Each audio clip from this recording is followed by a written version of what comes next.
So the Galaxy S24 is finally here, and much like the iPhone 15, Samsung has focused on improving and refining what already was a good phone with the S23.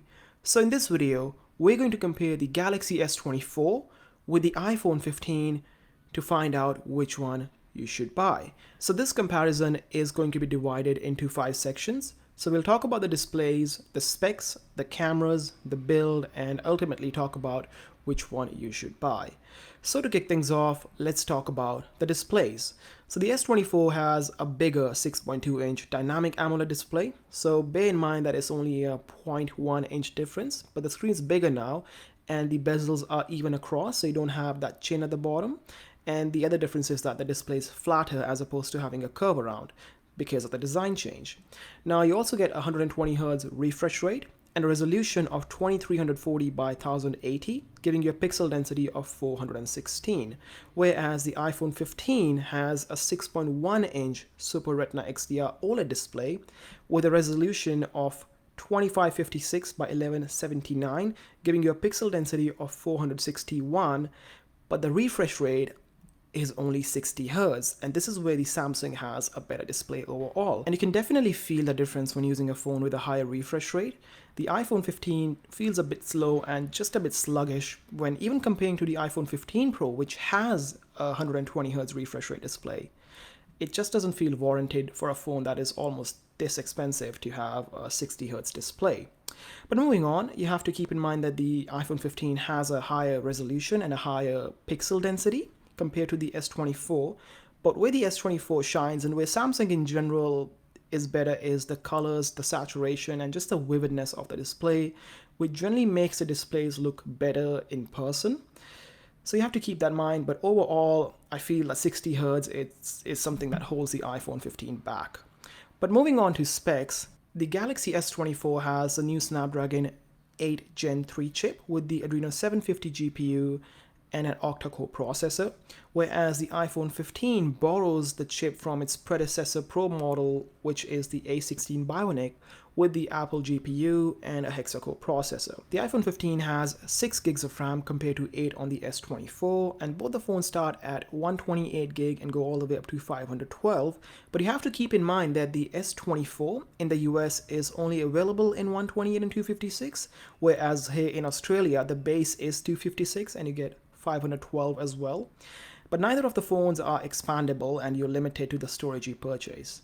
The S24 has a massive 4000 mAh battery compared to 3349 on the iPhone. Both the phones has fast charging and both the phone have IP68 water and dust resistant certification.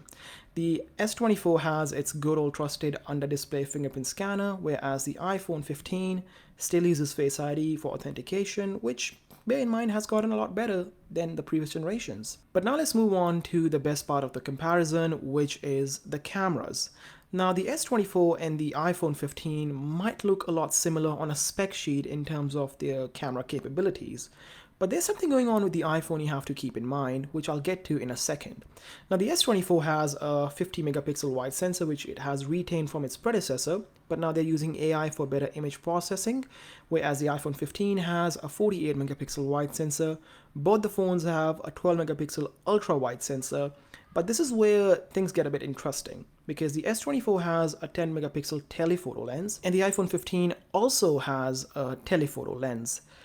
But keep in mind there's no third camera or a third lens on the phone.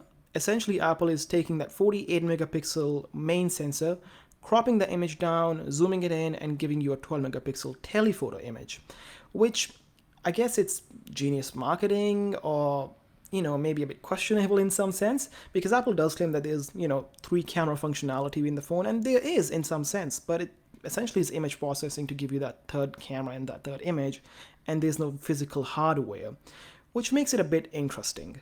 Now the S24 can do 8K video up to 30 frames per second, whereas the iPhone's only limited to 4K at 60 FPS, even though the camera should be capable of 8K video. The S24 has 1080p slow motion up to 960 frames per second, whereas the iPhone has only 240 frames, and the S24 can do HDR10 plus video, which only the Pro iPhones can do and not the base iPhone 15. Now at the front, both the phones have the exact same setup, so they got a 12 megapixel wide sensor with 4K video up to 60 FPS. Now, in terms of cameras, it always comes down to image processing because that's what the real differentiator is. The iPhone 15 generally has, or the iPhone lineup for that matter, generally has better video processing compared to the Samsung or any other phone for that matter, and that's where they have that edge. But again, the spec sheet doesn't always tell the full story and it always comes down to real world use. But now let's move on and talk about the build. And this is where the S24 is a bit different to its predecessor. So they have gone the iPhone way and made the phone a bit more squared off as opposed to that curved and rounded edges. So you have a flat back and a flat display, so it doesn't curve around like it did in the previous generation, giving you a better bezel up front and just a bigger display. At least it's 0.1 inch bigger, but it's a bigger display in the same form factor. And they also have some new colors. So the S24 has onyx black, marble gray, cobalt violet, and an amber yellow. And there's also some Samsung exclusive colors online. And S24 starts at $799, whereas the iPhone 15 comes in black, green, blue, yellow, and pink, and also starts at $799. So both the phones have the same price tag, and even though, again, they're very different phones in terms of their capabilities and their specs, they are the entry level for both Samsung and Apple. And it comes down to the main question, which one you should buy. Now, with every comparison video, I always pointed out that it depends on which ecosystem you're already in. So if you're in the Apple ecosystem and you're just looking for an upgrade, then the iPhone 15 is great value for money, minus that 60Hz display. Whereas if you're using a Samsung ecosystem or you're in that Android ecosystem and you're just looking for an upgrade, then the S24 is a great value for money as well. Now, do keep in mind that if you're coming from previous generations, let's say you're coming from the S23 or the iPhone 14, these might not seem like big or massive upgrades because they're just refined versions of their predecessors. But if you have a phone that's an older generation than that, maybe an iPhone 12 or 13 or maybe an S21 or S22, then these are great phones to upgrade to. And Samsung and Apple both have improved a lot, even though they might be just small refinements and improvements. And it also comes down to the point that if you are getting into Apple from, let's say, Android, and you're just looking for a starting phone, then the iPhone 15 is the best one to get.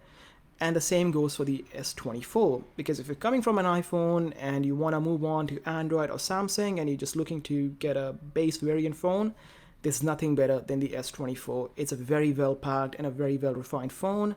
And yeah, that is pretty much it. Now, if you guys enjoyed the video, give it a big thumbs up. Thanks again for watching and stay tuned for more. Until then, please like, comment, and subscribe.